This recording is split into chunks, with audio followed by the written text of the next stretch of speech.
And welcome back to the Digital Education Station, everyone. I am Ryan Ferran, the Chief Communications Officer for the Arcadia Unified School District, and we are pleased to be joined by Dr. Jeff Wilson, second day in a row on the Education Station. Nice. I appreciate it. Thanks for coming back. Happy to be here. Very excited to have you. So today we are talking about the California School Dashboard, something that was released for the first time and debuted last spring. We're expecting the new results to come out from the state tomorrow, so our results in every school district throughout California. So we just want to do a brief video to give our parents and community a brief and better understanding of how the dashboard works and kind of what to expect with the dashboard. So we used to have the measurement of the API, the Academic Performance Index. One number, Arcadia always scored very high. It was easy to look at where we were, other districts, and kind of we knew what our number was. Now the California dashboard, a little bit different. Yep. Kind of why the change from the API to the dashboard? Yeah, first of all, as a former principal, I remember sitting on the edge of my seat every August as we waited for those scores to be revealed. Yes. Because so much of the self-esteem of the school and the school district and the principal and the teachers had to do with that singular number that appeared mysteriously out of nowhere. And there were years when you looked at that number and you increased by a significant amount, other years where you went down or you stayed the same. And you looked around and you said, but we're kind of doing the same things, right? Every year. We're improving our practices, but we really couldn't ever sort of fix on why those numbers changed the way they did. So you notice I'm wearing kind of a colorful tie today, right? Yes, you are. That's in recognition of this idea from scores to colors, because I think the chatter that we're hearing out there right now is what's going to happen when our parents, our community looks at this report and sees these colors out there. So, you know, it's important for us to understand that. And I would also start by saying that this system is clearly evolving, that there's a lot of work still on the state's part to sort of refine this and curate it over time. I sat in a meeting with a bunch of superintendents a couple of weeks ago, and many of them were very upset because of the fact that these colors can change through very significant or low-numbered events. And I'll kind of take a look at one of those maybe a little bit later here. Absolutely. So there's some interesting calibration that's going to have to happen, but essentially what we're looking at is a dashboard. And when you think of a dashboard, you look at your car, they're getting more complex, or they're actually simplified too, very colorful. As you look, as you drive down the road, and you have dials, and you have digital readouts, and you have things that tell you if there's a warning about an engine problem or something like that. And so when we think about a dashboard, we think about a visual display that allows us to sort of think that everything's okay or that things are kind of going awry, right? So when you think of the color red, Ryan, what do you think about? Stop. Stop, right? Yes. Warning, don't Exactly. go on, right? So that is also true about the dashboard here. And people tend to think of blues and greens as sort of peaceful, copacetic, things are going okay. Well, that's a way to think about the colors of the dashboard as well, because that's what it's going to look like. But just to kind of get things started, you asked about API. You know, the bottom line is it was an old system. It was very restrictive. It was built around one number. A school's got to assign a number between 200 and 1,000. By the way, nobody could get to 1,000. Even though the goal of the API and the old No Child Left Behind was that you got to perfection by 2013. Right. But nobody's bothered to stop and say, well, that would mean every single student is performing at their optimal level. Well, human nature tells us that's impossible. So it was an impossible system to start with.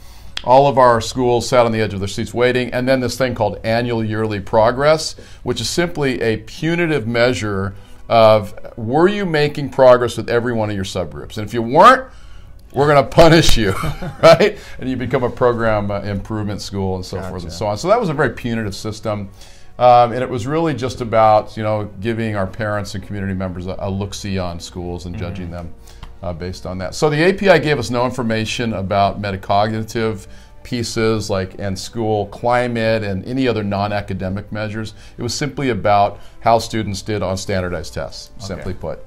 So what is the new dashboard? So it's just that for the API. Now what does the dashboard enable the public and the parents and the communities to see? What are we looking at now with some of these indicators? So I think that so that when you look at the dashboard, in the old way, we really only looked at math and language arts, right? And so with the new dashboard, when you look at it, you're going to see these pie charts, and if you see a blue pie chart, it's going to be completely filled. That means the best you can possibly do. If you see the green, that's what the kind of the goal is for all the indicators. Yellow means you're kind of approaching that. Orange is you're in a little bit of trouble, and as you mentioned earlier, red is kind of stop. You're at your lowest level. You need to do something here. And so when you look at the 5x5, and they call it the 5x5 grid, you'll be able to look at it for indicators, not only language arts and mathematics, but also English language learner progressions, suspension rates, and a couple other measures of school climate. They're not done with like the chronic truancy piece, so that's still under construction. But over time, you're going to be able to look at all these indicators, and you're going to be able to look at them by subgroup populations as well. And so as our parents and community members begin to explore what our dashboard looks like, there's going to be a lot of blue and a lot of green, a lot of good things happening where we're supposed to be. And you'll notice there's a couple of areas of growth as well. And so that's kind of the way that works. So I want to bring up a point that you kind of touched upon, that this is a new system for the state. There are things that will get better with this system as time goes on. So I just want people to know that, and some of the data points don't exactly match up with maybe how they should or how they did with the old system. So the state knows this. They've heard feedback. I was at a conference too with my colleagues, and there were some questions for the state superintendent there saying the system as it is not exactly what our people are expecting, and the data does not line up. So there was some frustration with it as well. But they are working to improve it. They're getting feedback from superintendents, from my colleagues, and everybody else. So it will be evolving, which is good as well. Right. You know, and again, looking at colors, again, if we naturally look at red, I mean, I know I kind of freak out, right? If I see a red light going down the road in my rearview mirror, kind of sends my heart into flutters, right? So that's going to be a natural response, but the bottom line is what the colors indicate is status. So what you're currently doing, there's like an algorithm that combines that with change, right?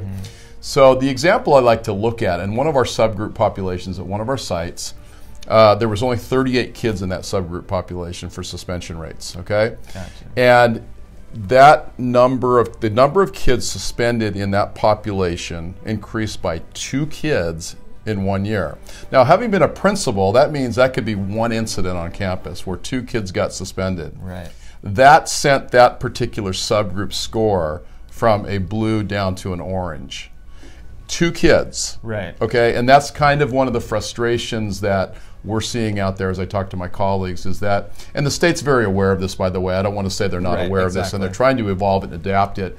But it's more important to sort of dig in and ask the whys. So why is this showing up the way it is? And if there's something there we need to address, it really gives us an opportunity to be proactive.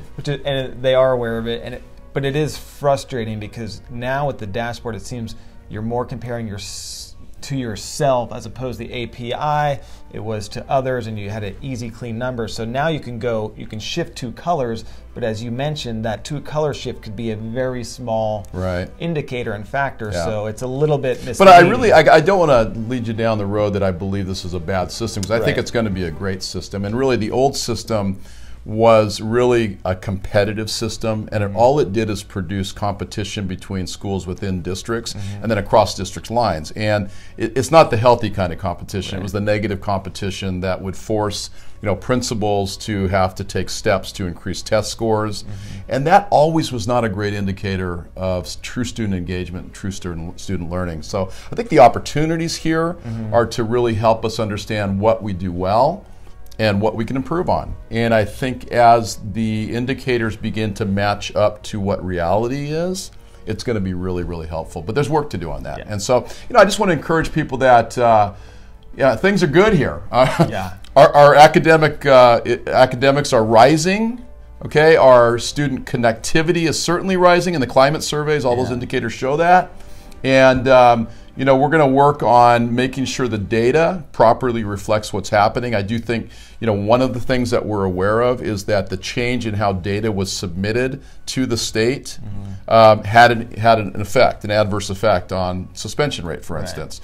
So I think as we study that over 3 to 5 years, you're going to see a normalization, and you're going to see that there's a reflection of what's happening with our connectivity, and then how students are behaving on campus and so forth. Very good. Yeah. We appreciate it. It's much more complex than the previous system, so we just wanted to do a brief video with you, or you know this stuff so well, to give our parents and community kind of a better understanding of what they should be looking for and how to manage and go through the system. And for our results, again, everybody throughout the state will be released tomorrow, Thursday, December 7th, but we're going to do a deep dive. The dashboard's actually about transparency and giving more details and data to parents. So we're going to be doing that in a public meeting, our Board of Education meeting, a study session, January 23rd. So if people want to see a presentation and get more information on our results, we'll be discussing them and doing a broader presentation and deep dive about specifically our results that are coming out. Again, that's January 23rd. January 23rd. Thank you. Yeah, absolutely. People are invited to that as well. Come out and see our coordinators and directors who deal with this stuff every single day, and they'll have a great explanation and report on